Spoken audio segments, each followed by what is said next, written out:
Okay, let me show you what I got here. If I can.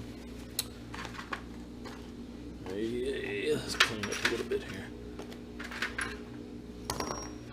So, these were the bearings that came out. They're FAG bearings, FAG bearings, 302, 203As that came out of Portugal.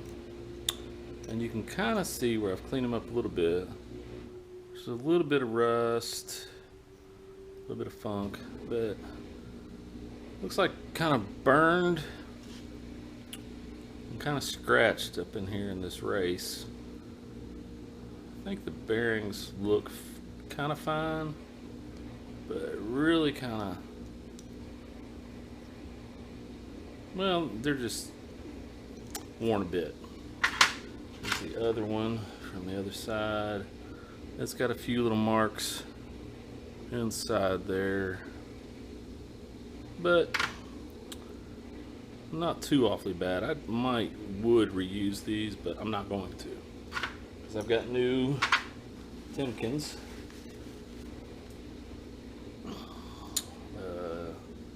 302, 203s here.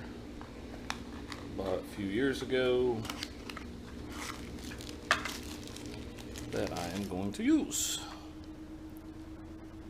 Nice new Timken, all shiny and new inside. I'll have to grease these before I put them in, but anyway. So, let's see.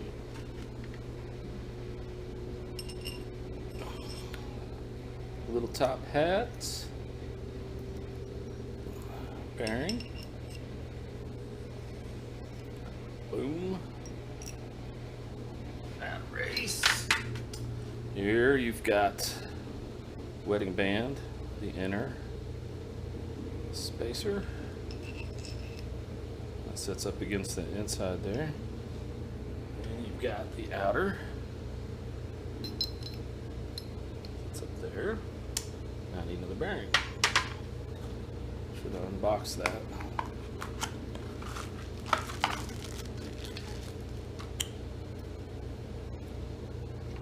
Bearing.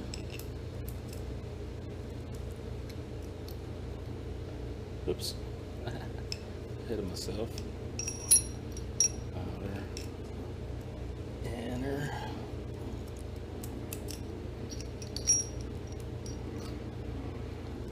Okay. And then big top hat. Some kind of sleeve. This is an old axle I had. And this is like a plumbing wrench of some kind I had laying around. It's about the right length. You just want to tighten it up. Get some preload on these.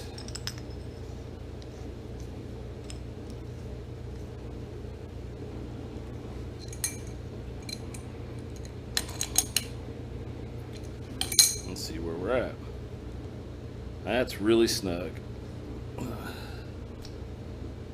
Oh, there it goes. That's really not too bad. So I got good tension on this, and I like that preload, so I'm not going to change anything there. I'm just going to grease these bearings up, take it apart, grease these bearings up, and assemble it all back together. Put it back in the wheel. I'll be back.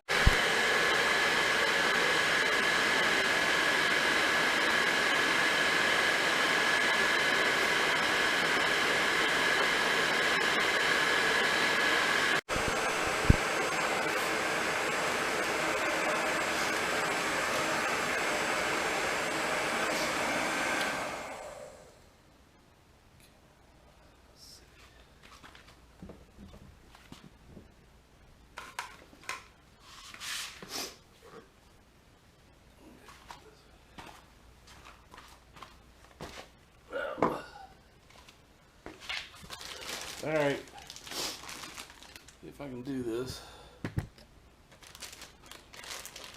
Heated that up. We're at, let's see.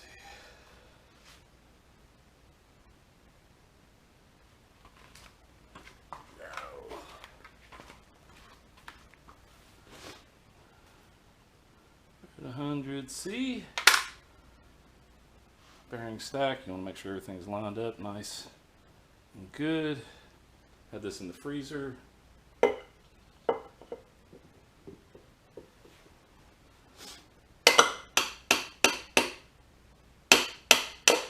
Just like that. Drop it a drop. Now let that warm back up, or cool down, I should say, with everything tightened up. Got the preload set on that. So I got tension on that, holding that all together. So that way you got the proper tension on it. So when these outer races seat into the wheel, the hub, then they'll kind of be set at that spacing. So you'll have that load on there. And when you put your axle back in, after you put it back on the motorcycle, tighten those up. You should have that good, proper tension. So nothing should move too awfully bad, hopefully. That's what you don't want things to move. So that's about it. This has probably took me 45 minutes to take these in and out, change them. So hours worth of work maybe. Still got to put the hubcap on here, then put the chrome hubcap over it. But I'm just gonna let this cool down, and I'll show you maybe that later. If not, then check out the Illinois BMW riders. They got a great tutorial with my buddy Trig on there. So he's taught me a lot, and I hope you are willing to try it. If not, seek out somebody that knows what they're doing. Looks like the ones before, the bearings that were in there before, had a little bit of, what am I saying? They weren't, they were low on grease, low on grease, and let's see if I can get this over here. They were low on grease, and they really didn't have a good fit.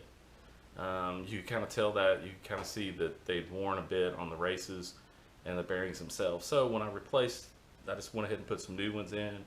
I probably could reuse the old ones, and everything been okay if I had re-greased them. But I think I don't know what it says to check these at, but CycleWorks has a wheel bearing greaser tool that you can pull your axle out and stick it in there and pump grease into that cavity in there and have it full. So it would be better than anything. But check these things often. Water and heat are not your friends when it comes to bearings, but hopefully you can get them fixed and get them changed out.